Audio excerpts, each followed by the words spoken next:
अब हम आ जाते हैं अपने फाउंड वाले सेक्शन में। अभी आप देखें ये डिसेबल है। जब जैसे मैं किसी फाउंड के ऊपर क्लिक करता हूँ, किसी टेक्स्ट बॉक्स के ऊपर क्लिक करता हूँ, तो इसमें ये वाला सारा ऑप्शन जो है ना ऑन हो जाते हैं, आपको शो होना शुरू हो जाते हैं, एनेबल हो जाते हैं। अब इसमें क्या क्या चीज़ है, इसमें सबसे पहले तो ये आपका फाउंड टाइप है। आपने अपनी मर्जी का फाउंड यूज़, इसमें माइक्रोसॉफ्ट के अपने कुछ फाउंड होते हैं, अब अपने भी फाउंड डाउनलोड करके इंस्टॉल कर सकते हो, लाखों फाउंड आपको मिल जाएंगे। ठीक है, तो जो आपने अपना फाउंड रखना हो उस हिसाब से आप अपना फाउंड इस्तेमाल कर लें। हर तरह का फाउंड यहाँ पर आपको मिल जाएगा। ठीक है, जैसे ये मैंने फाउंड यूज़ कर लिया। अब ये फाउंड का साइज़ आपने एडजस्ट करना उसके लिए। ठीक है, आपने फाउंड साइज 32 करना है, 40 करना है। हेडिंग्स के लिए मोस्टली 36 32 करते हैं, आपको जो ठीक लगे आप उस हिसाब से कर लें। ठीक है, जैसे मैंने 54 कर दिया। ठीक है, यहाँ से आप फाउंड का साइज़ अपना एडजस्ट कर सकते हो। इधर से भी फाउंड जो है ना वो कम ज़्यादा हो जाता है। इस पर क्लिक करोगे ये बढ़ाता जाएगा, इस पर क्लिक करोगे ये घटाता जाएगा। किस ऑर्डर में कम या ज़्यादा करेगा, जिस ऑर्डर में यहाँ पे मेंशन हुआ हुआ है। ठीक है ना, 36 के बाद 36 के बाद 40, फिर 44। अगर आप कहते हो कि नहीं यार मेरा ये 54 है, मुझे 50 चाहिए, 50 का यहाँ पर ऑप्शन नहीं है, तो आप यहाँ पर डायरेक्ट जो है ना लिख सकते हो कि मुझे 50 फाउंड कर दे साइज इसका। तो आप अपने हिसाब से भी अपना जो मर्ज़ी चाहो फाउंड वो साइज़ कर सकते हो। अब ये वाला ऑप्शन जो है ये बोल्ड करने के लिए, इसकी शॉर्टकट की कंट्रोल भी है, इस पर आप क्लिक करोगे फाउंड को आपको बोल्ड कर देगा। ठीक है, मैं साइज़ थोड़ा बढ़ा लेता हूँ। चलो, ये बोल्ड का सेक्शन आ गया, कंट्रोल बी कर दो तब भी बोल्ड रहता है। ये इसको अटैलिक कर देगा, इसको दबाओगे तो अटैलिक हो जाएगा। इसकी भी शॉर्टकट की है कंट्रोल आई, उससे ये थोड़ा सा आपका फाउंड जो है वो थोड़ा टेढ़ा सा हो जाता है, तिरछा हो जाता है, अटैलिक शेप में आ जाता है। ये जो है ये अंडरलाइन करने के लिए, इसका भी शॉर्टकट, जब आप किसी उसके ऊपर आप लेके जाते हो ना किसी कमांड के ऊपर अपने माउस को, तो वो उसकी शॉर्टकट की बता रहा होता है आपको कि अगर अवेलेबल हो तो कंट्रोल यू। अब इस पर क्लिक करोगे इसके नीचे अंडरलाइन कर देगा। मैं कंट्रोल सी कर रहा हूँ, कंट्रोल यू दबाओगे तब भी यही वाला काम हो जाएगा। ये कौन सी कमांड है, स्ट्राइक थ्रू की। आप जिस टेक्स्ट बॉक्स को सिलेक्ट किया उस पर आप यह करोगे ना तो इसको ये काट देगा। ये क्या चीज़ है, ये आपकी करैक्टर स्पेसिंग। अब ये जितने भी लेटर्स हमारे टेक्स्ट के अंदर यूज़ हुए ना उनके दरमियान स्पेसिंग कितनी होनी चाहिए, स्पेसिंग को एडजस्ट करने के लिए ये है। अब ये नॉर्मल में आप लूज़ करोगे तो हर करैक्टर के दरमियान थोड़ी थोड़ी और स्पेस आ जाएगी, वेरी लूज़ करोगे तो और ज़्यादा हो जाएगी। ठीक है ना, टाइट करोगे तो ये और ज़्यादा नैरो हो जाएंगे। तो ये करैक्टर स्पेसिंग है, आप अपने हिसाब से भी करैक्टर स्पेसिंग जो है ना मोर में जाके एडजस्ट कर सकते हो इधर से। तो मोस्टली हम नॉर्मली रखते हैं इसको, कभी हम ज़रूरत पड़े थोड़ा सा लूज़ कर लेते हैं अगर कहीं ज़रूरत पड़ती हो तो, अदरवाइज नॉर्मली। ये जो चीज़ है चेंज केस, आपका जो टेक्स्ट लिखा हुआ है उसको अपने लोअर केस में लिखना है या अपर केस में लिखना है या ईच कैपिटलाइज ईच वर्ड करना है, वो आप यहाँ से एडजस्ट कर सकते हो। जैसे कि अभी ये मेरा लिखा हुआ है जिसको मैं कहता हूँ कि इसको सेंटेंस केस में लिखो। सेंटेंस केस में क्या होता है कि आपका पहला जो लेटर होता है ना वो बड़ा होता है, बस वो कैपिटल होता है, तो वो उसने इसको अर्न का पहला कैपिटल कर दिया, बाकी सारे स्मॉल कर दिए। मैं इसको कहता हूँ लोअर केस में करो तो सारे के सारे इसने स्मॉल लेटर्स मैंने लिख दिया। अगर अपर केस करोगे तो सारे कैपिटल हो जाएंगे। कैपिटलाइज ईच वर्ड, हर वर्ड का पहला वर्ड लेटर जो है ना वो उसने कैपिटल कर दिया। टॉगल पे जाओगे तो आप हर वर्ड का पहला लेटर ये स्मॉल कर देगा। ठीक है, ये विद का पता नहीं क्यों नहीं किया इसने, लेकिन ये ऐसे फंक्शन करता है। अच्छा, ये जो है ये आपने किसी टेक्स्ट को हाईलाइट करना हो उसके लिए इस्तेमाल होता है। मैं कहता हूँ मुझे इसमें वसीम को हाईलाइट करना है तो मैं इसको सेलेक्ट करूँगा, इधर से हाईलाइट के बटन पर क्लिक कर दूँगा तो उसको ये हाईलाइट कर देगा। मैं कहता हूँ नहीं मुझे कलर, इस स्मॉल एरो के ऊपर आप क्लिक करोगे ना तो आपको और कलर्स की भी ऑप्शन मिल जाएंगी, आपने जो कलर चूज़ करना है वो आप कर सकते हो। ठीक है, तो ये हाईलाइट फंक्शन है इसका। फाउंड्स का कलर अगर चेंज करना हो आपने तो यहाँ से आप फाउंड का कोई भी कलर चेंज कर सकते हो। आपने थीम वाला कलर भी यूज़ कर सकते हो, यहाँ से भी डिफरेंट कलर्स, मोर कलर्स के अंदर जाओगे तो और बेतहाशा कलर्स आपको मिल जाएंगे जो आप चूज़ कर सकते हो। ठीक है, तो वो आप अपने हिसाब से अपना कलर भी चूज़ कर सकते हो फाउंड के अंदर। ये क्लियर ऑल फॉर्मेटिंग, अगर ये क्या करता है जितने भी आपने इस पर कोई फॉर्मेटिंग की वो सारी ख़त्म कर दी। जैसे आप इस पर क्लिक करोगे ना तो नॉर्मल जो इसका है ना शेप उसमें आ जाएगा, फाउंड भी सारा नॉर्मल कर देगा, कलर शलर सब कुछ ख़त्म कर देगा और वापस अपनी पोजीशन के अंदर आ जाएगा जो डिफ़ॉल्ट होती है पावर पॉइंट की। इसको मैं कंट्रोल जी करता हूँ, ये वाला बटन जो है ये क्लियर ऑल फॉर्मेटिंग के लिए है। अच्छा, फाउंड के अंदर ये चीज़ें तो हमने देख ली हैं। अब मैं थोड़े से ना फाउंड में ही थोड़ा सा एडवांस पे जाता हूँ। हम यहाँ से फाउंड का कलर चेंज कर लेते हैं। ठीक है, यानी इसका फिल कलर। अगर मैं इस पर राइट क्लिक करूं या राइट क्लिक ना करूं, यहाँ से शेप फॉर्मेट में जाऊं, अभी हम होम टैब के अंदर अपना ये फाउंड सेक्शन जो है ये पढ़ रहे हैं।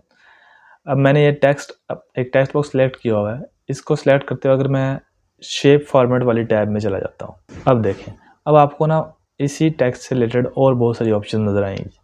इनको छोड़ दें, यहाँ पर आ जाइए, ये टेक्स्ट, रैप टेक्स्ट, और अब इसमें फिल वाली वही ऑप्शन है, आप इसमें कोई भी कलर फिल कर लोगे, ठीक है, जो हमने वहाँ पीछे देखा है। अब इसके अंदर आपको एक और चीज़ नज़र आ रही है कि आउटलाइन, वहाँ पर हमें आउटलाइन नज़र नहीं आती, इधर आउटलाइन की कोई ऑप्शन नहीं है। लेकिन अगर आप यहाँ पे शेप फॉर्मेट में चले जाओगे ना, तो यहाँ पर आपको टेक्स्ट की आउटलाइन भी आप अपने हिसाब से एडजस्ट कर सकते हो। मैं कहता हूँ इसकी आउटलाइन आप ब्लैक कर दो, ठीक है, तो इसने इसके गिर्द ब्लैक आउटलाइन लगा दी। आप गौर से देखें, मैं इसको ख़त्म करता हूँ एक दफ़ा, कोई आउटलाइन नहीं है, आउटलाइन लग गई, ठीक है। मैं फाउंड भी कोई और लगा देता हूँ, ये वाला हम यूज़ कर रहे थे। तो यहाँ से हम आउटलाइन भी चेंज कर सकते हैं। अब इसी आउटलाइन की आगे हम और चीज़ें भी देख सकते हैं। ये आउटलाइन का इसने कलर तो बता दिया, सॉरी मैं शेप में चला गया, शेप फॉर्मेट में आए हम, यहाँ पर ये टेक्स्ट आउटलाइन के अंदर आप इसका जो आउटलाइन का जो वेट है ना, वो भी एडजस्ट कर सकते हो, कितनी थिक होनी चाहिए या थिन होनी चाहिए। अभी थोड़ी थिन, मैं इसको थोड़ा और बढ़ा देता हूँ, तो यहाँ से आप इसका आउटलाइन का वेट भी एडजस्ट कर सकते हो अपने हिसाब से, ठीक है। इसमें मैंने ये कर दिया। अब आउटलाइन का कलर भी आप चेंज कर सकते हो, वो हमने देख ही लिया है, मैंने ये वाला कलर ब्लैक यूज़ किया था, आप कोई भी यूज़ कर सकते हो। अब इसमें और ये वाला जो वर्ड आर्ट स्टाइल वाला ऑप्शन है, इसमें आपको डिफरेंट स्टाइल्स मिल जाते हैं टेक्स्ट के, बड़े खूबसूरत किस्म के होते हैं, उनको वर्ड आर्ट बोलते हैं हम, जिसमें शैडो वगैरह लगे होते हैं और डिफरेंट चीज़ें, ठीक है। तो आप इनको भी इस्तेमाल कर सकते हो, जैसे मैंने ये यूज़ कर लिया। अब ये यूज़ किया, इसमें देखें हमने पहले कलर डिफरेंट यूज़ किया हुआ था, ये वर्ड आर्ट इस्तेमाल करने के बाद कलर और चेंज हो गया। मैं कहता हूँ नहीं है, मुझे कलर अपना वही यूज़ करना, तो वर्ड आर्ट तो हमने लगा ही लिया, अब हम इसका कलर अपने हिसाब से एडजस्ट कर सकते हैं। आउटलाइन भी इसने थोड़ी ब्लू सी कर दी है, मैंने ब्लैक रखी हुई थी, तो वो भी हम दोबारा से कर लेंगे। तो ये थोड़ा सा टेक्स्ट के अंदर ना थोड़ा एडवांस फीचर आ जाता है। और अब आ जाते हैं टेक्स्ट इफेक्ट्स के अंदर। यहाँ पर अगर हम जाएँ तो आप अपने हिसाब से शेडो भी लगा सकते हो। मैं एक दफ़ा ये सारा ना इसको क्लियर करता हूँ। ये हमारे पास मेन हमारा ये था, शेप फॉर्मेट में गए, टेक्स्ट इफेक्ट में अगर आएँ तो यहाँ पर आपको ना डिफरेंट प्रीमेड शेडोज़ की ऑप्शन मिल जाती हैं। आप ये वाला शेडो लगा लो, ये लगा लो, तो यहाँ पर आपको डिफरेंट शेडोज़ की ऑप्शन मिल जाती हैं, आउटर शेडोज़ की, फिर इनर शेडोज़ की ऑप्शन आपको मिल जाती हैं, ठीक है। फिर ये इस तरह वाले जो थोड़े शेडो शो होते हैं, पर्सपेक्टिव शेडो उनका नाम दिया उन्होंने, ये भी आप कर सकते हो। ये बड़ा अच्छा लगता है, बैक ऐसा लग रहा है जैसे सामने से लाइट पड़ रही है, पीछे इसका शेडो है। तो शेडो है, इसमें फिर रिफ्लेक्शन वाली चीज़ें हैं, ये आपको आगे रिफ्लेक्शन शो करा दे टेक्स्ट का, ये बड़ा कूल फंक्शन है, इनको भी यूज़ किया जा सकता है, ठीक है। ग्लो की ऑप्शन आ जाती है, ठीक है ना, आप टेक्स्ट के गिर्द कोई ग्लो डाल दो, आप अपने हिसाब से कलर भी चूज़ कर सकते हो, ठीक है। मैं कहता हूँ मुझे ये ऑरेंज वाला ग्लो लगाना है, थोड़ा ज़्यादा हो गया, थोड़ा कम वाला लगाता हूँ, ये वाला लगाता हूँ। तो ये भी आप, ठीक है। तो और आप अगर मोर कलर देखने हैं तो कोई और अपने हिसाब से कलर देखना, उसका भी आप ग्लो इफेक्ट डाल सकते हो जो आपको ठीक लगे। तो ये वाली चीज़ें सारी आ जाएंगी इसमें। ये जो है बेवल्स इफेक्ट, ये थोड़े 3D से लुक देती है इसकी, ये लगाएं तो ये थोड़ा गिर गया। तो इस तरह के इफेक्ट्स आपको देखने को मिल जाएंगे इसमें।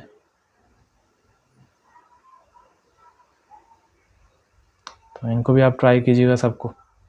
फिर ये 3D रोटेशन वाली ऑप्शन आ जाती है, जिसमें आप टेक्स्ट को डिफरेंट एंगल्स के अंदर रोटेट कर सकते हो, ठीक है। ये सारी चीज़ें भी आप ख़ुद से इनको ना एक्सप्लोर करें, कौन कौन सी चीज़ें हैं, ये फंक्शन हैं इनके सारे। तो जो आपको जिस हिसाब से आपको ठीक लगा होगा, आप उस हिसाब से इसको यूज़ करेंगे। फिर ट्रांसफॉर्मेशन में आ जाते हैं, ये वाला फंक्शन भी कई जगह पे यूज़ हो जाता है। सपोज मैंने ये लगाया, अब आप इसको क्लोज़ करोगे ना, जितना क्लोज़ करोगे उतना ही ये इफेक्ट लगना शुरू हो जाएगा। बड़ा बुरा सा लग रहा है, थोड़ा सा इसको ऐसे करो, तो जिस हिसाब से आपने करना है ये ना आपको थोड़ा सा एडजस्ट करना पड़ता है इस तरह से। तो इस तरह से आप ना टेक्स्ट को इफेक्ट दे सकते हो, ठीक है। ऐसे और भी ऑप्शन है डिफरेंट जो ट्राई की जा सकती हैं। ये कुछ ट्रांसफॉर्मेशन के इफ़ेक्ट्स हैं जो आप ट्राई कर सकते हो। तो ये सारी चीज़ें तो फाउंड वाली सारी चीज़ें हमने कवर कर ली हैं, ठीक है ना। इसके अंदर आगे और थोड़ी ना बारीकी से चीज़ें हैं जो कि अभी जिनकी ज़रूरत नहीं है।